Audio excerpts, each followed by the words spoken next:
16 years through night fights and danger.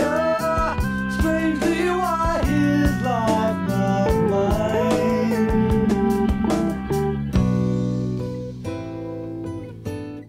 Bonjour, je m'appelle Anne Poisson et j'ai ouvert un atelier de vitrailliste à Pont-à-Mousson. Et là, c'est ma première exposition dans le cadre des Journées des métiers d'art.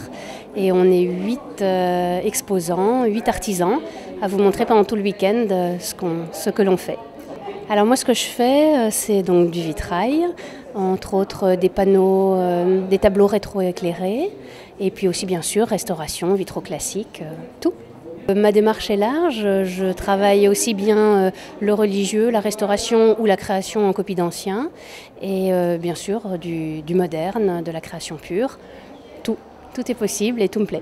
Alors c'est une reconversion professionnelle récente, j'ai fait une année de formation l'année dernière et j'ai donc lâché mon ancien emploi pour me lancer dans la création de mon atelier. Donc Florence Toussaint, vous m'avez vu l'année dernière à la chapelle de l'Institut avec Catherine Magnin. Nous avions fait notre première exposition ensemble. Là, on renouvelle. Donc, on a organisé avec Anne Poisson, qui est vitrailliste, cette manifestation pour les Journées européennes des métiers d'art à l'Hôtel de Ville, avec le soutien de l'Office de tourisme, qu'on remercie encore une fois. Donc, je suis peintre sur porcelaine. Une petite évolution au niveau des décors que j'adapte suivant les endroits où je vais les vendre. Donc on me donne des défis, j'essaye de satisfaire la clientèle. J'avais démarré une petite gamme macarons que voici, que je vends dans une belle pâtisserie de Pont-à-Mousson. J'étais sur un salon à Lyon de la porcelaine, donc c'est des blancs nacrés avec du noir, avec du relief. Donc je le décline en blanc, en gris, en noir et je mélange, vous voyez. Donc voilà, pelle à tarte qu'on a très très bien en main. Et puis également des petites tasses avec des soucoupes en acier, donc ça donne une petite touche moderne à la chose. Donc j'ai travaillé, j'avais fait une photo d'un premier étage d'un commerce sur la place avec la belle perspective de la place du Roc et de l'église Saint-Martin. Donc j'ai fait un travail à la plume, là où on ne le voit plus guère parce que je l'ai bien colorié. Donc j'ai voulu des couleurs très actuelles, des harmonies. Donc j'ai mis un jaune pâle, un orange, du pourpre, du vert.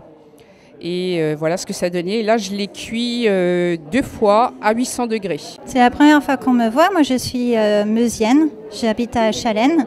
Et j'ai ouvert mon atelier en octobre 2013. Donc, je suis verrier. Je fabrique des bijoux. Alors, ce sont des baguettes de verre que je chauffe à 800 degrés. Sur mon chalumeau. L'inspiration, c'est des choses que je vois à droite à gauche, c'est beaucoup de choses personnelles aussi, c'est les lumières, c'est les couleurs, voilà, tout ce que j'aime, je le remets dans le verre. Donc je suis Marielle Wallner, moi je viens de Meuse, prochainement installée sur Nancy quand même pour faciliter de travail. Moi ma démarche en fait c'est de faire sortir des armoires ou des greniers, des objets anciens, éventuellement surtout du textile et de faire en sorte qu'ils réinvestissent notre quotidien parce qu'on est tous plus ou moins attachés à certains objets qui sont passés de mode et je fais en sorte donc qu'on puisse à nouveau les réavoir sous les yeux. Voilà. Donc ça va du drap brodé qui est transformé en lampe, le napperon transformé en coussin. Je réactualise aussi les documents anciens, et puisqu'on va rentrer dans l'année de la commémoration de la guerre de 14, il y a par exemple ici un document qui est une lettre de Poilu que j'ai transférée sur tissu de façon à ce qu'elle puisse être visible par le plus grand nombre. Alors, je m'appelle Emmanuelle Jolin et j'ai une entreprise qui s'appelle Manu Berlu. Donc je fais des bijoux, des accessoires de mode, des vêtements pour enfants et pour femmes. Et moi, ma spécialité, c'est en fait de récupérer, de recycler et de faire du détournement d'objets. Ma démarche, en fait, je pars d'un objet et je le transforme en accessoire, en bijou. Je pars d'un vieux pantalon qui est trop grand, qui est trop petit, qui est déchiré. Je le transforme en sac. En fait, j'essaye que chaque objet ait encore une vie après.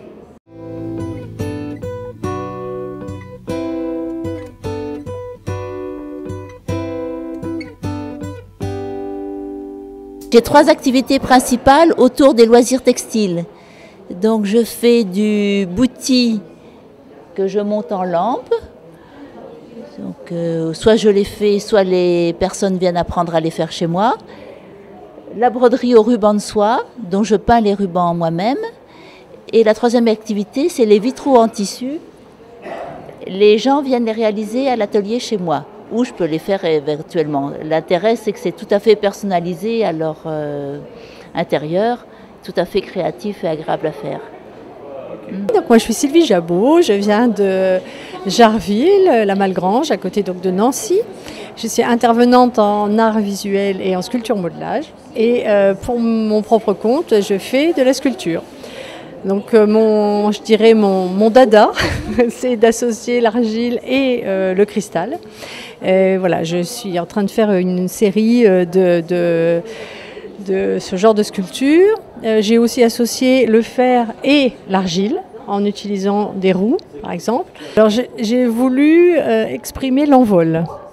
Donc l'envol, c'est bon, par rapport à la roue, par exemple, c'est aussi la roue qui tourne, hein, l'idée de mouvement, et associée à ce personnage qui s'envole sous le regard de 2 personnages qui sont en état un peu d'apesanteur et qui regardent finalement cette personne s'envoler. Voilà. Donc toutes les interprétations sont possibles à partir de là. Voilà un exemple donc d'association de 2 matériaux, la terre et le cristal. Le cristal, pourquoi ? Parce que en Lorraine, le cristal a une histoire, et une histoire tout à fait passionnante et intéressante. Donc je pense que l'association de ces 2 matériaux se conjugue bien et en tout cas me plaît. Alors voilà, je devais créer une ligne de bijoux pour pouvoir vivre de mon métier et surtout acheter mon matériel pour plus tard parce qu'à la base j'ai un CAP en bijouterie joaillerie et j'aimerais réaliser mes pièces en métal par la suite. Et là pour l'instant je les réalise en fimo. Alors mon univers c'est beaucoup de récupération, c'est des poupées mécaniques, donc je récupère des boulons, des écrous, des vis et j'en fais des petits personnages. En gros, je devais réaliser donc une collection qui est ma griffe, qui est voilà mon univers répertorié en un petit personnage. Et depuis longtemps, cette idée me trottait dans la tête et je l'ai enfin finalisée voilà, par cette petite poupée donc, qui est modelée de A à Z. Et j'incorpore dans cette petite poupée des vis, des écrous, des petites rondelles, des boulons. Voilà. Et ensuite que j'assemble le tout avec de la chaîne. Donc je suis Sophie Milly, je suis modiste et ce qu'on appelle aussi une fantaisienne depuis 13 ans. Donc je fais des chapeaux, toutes sortes de couvre-chefs et de décors de tête dans toutes les matières qui existent. On est 130 en France, un peu plus maintenant. On était 130 à l'époque où j'ai commencé. Et donc je fais dans toutes les matières des couvre-chefs pour hommes, pour femmes, pour enfants, pour toutes les occasions, pour le quotidien, donc du chapeau fonctionnel et aussi du chapeau de cocktail, du chapeau de spectacle, voilà. Alors c'est vrai, je suis très inspirée par le début du XXe siècle et même fin 19e. Et j'aime très souvent réutiliser des matériaux anciens, donc ce qui donne à toutes les pièces que je fais, enfin plutôt à chacune des pièces que je fais, un caractère unique, puisque par exemple pour ce petit bibi, eh bien, c'est une paille ancienne. Celui-ci, une paille ancienne, donc j'en ai eu qu'une dizaine de mètres, un petit écheveau, donc voilà, c'est une pièce et je ne peux pas reproduire 2 fois cette même pièce. Je trouve à Nancy, avenue Anatole France, je reçois sur rendez-vous et je ne suis pas obligée de vous vendre quelque chose. Vous pouvez aussi bien venir me voir pour découvrir le savoir-faire.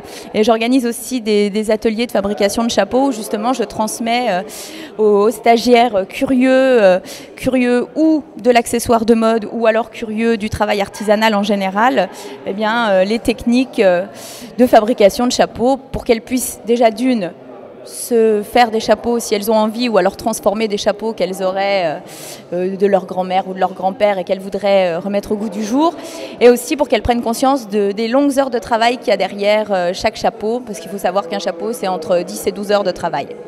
Donc je suis tapissier. Alors le métier tapissier, je l'emploie au masculin parce que la tapissière est essentiellement la personne qui fait des coussins et des rideaux, et le tapissier est la personne qui garnit des fauteuils. Donc moi, une personne m'amène un fauteuil à restaurer, donc je le défais complètement, je le regarnis, je change le tissu et je travaille aussi bien les mousses que le crin. Voilà, donc travail. Si, c'est très physique. Donc j'ai des tendinites. C'est pour ça qu'au départ, c'est un métier très très masculin. Hein. Donc pour information, le papa de Molière était tapissier. Et c'est pour ça qu'il y a beaucoup de fauteuils dans le théâtre, pour la petite histoire. Voilà, mais c'est un métier extrêmement physique parce qu'on est tout le temps en tension et il faut faire des points de bourrelet. C'est un métier de sculpture, contrairement à ce qu'on... Alors, quand on a un vieux fauteuil, on m'appelle 06 88 67 09 99, Annick Vautier, ou alors mon mail, annick.vautier@aliceadsl.fr. Soit on m'envoie une photo recto verso du siège et donc moi je vous fais un devis sur Internet, ou alors je me déplace à la maison, chez vous, comme ça je regarde également votre intérieur et je peux vous amener des tissus qui correspondent vraiment à vos goûts.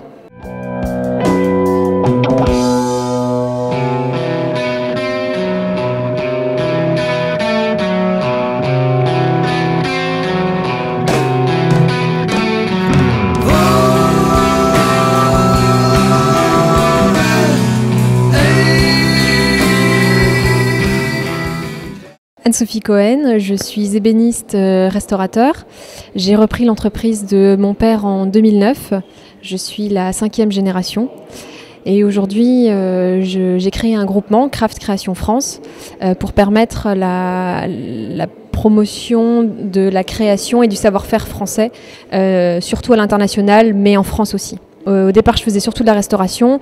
La restauration s'essouffle un peu ces derniers temps, donc j'ai décidé de me lancer dans la création contemporaine. J'ai fait une école d'ébénisterie que mon père a ouvert dans les années 80, où il forme des ébénistes et des restaurateurs, et donc j'ai fait cette école pendant 6 ans. C'est un bureau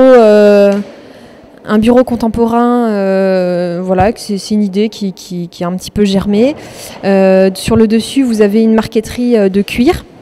Donc c'est un dessin qui a été un peu recherché dans l'art aztèque, inca, il y a eu des recherches de ce côté-là. On me connaît un peu plus sous la casquette de la restauratrice de faïence ancienne, mais aujourd'hui et plus particulièrement sur ce week-end des Journées européennes des métiers d'art, je tenais à montrer l'autre facette de mon métier qui est la création céramique. Voilà, la déchirure au départ, c'est en fait je ne voulais pas faire cette œuvre de cette manière-là. J'étais partie sur la réalisation d'un masque tout simplement, et je dirais que la touche finale, c'est la pâte qui s'est exprimée d'elle-même, puisque la pâte s'est déchirée. Et j'ai choisi en fait de la laisser comme ça. Voilà, donc je l'ai fait cuire en étant déchirée, et ensuite je l'ai émaillée. Voilà, l'éveil, ça c'est aussi les dernières créations. Là, c'est un petit peu inspiré de l'Art Nouveau, puisque nous, en Lorraine, on est quand même très inspiré de cette période.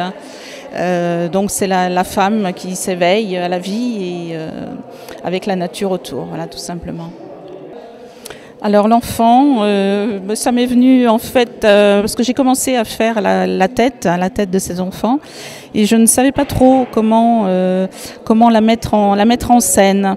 Et en écoutant une chanson de, je ne sais plus que de Zazie, je crois, m'est venue la phrase dans la chanson « Entre les roses et les choux ». J'ai dit ben voilà, ça y est, je saurai comment mettre en scène cette tête d'enfant. Togu, c'est une pièce qui a déjà quelques années. Celle-ci a nécessité plus de 10 cuissons, puisque on retrouve en fait dans les mailles cet effet de coulure. C'était quelque chose de recherché au niveau technique.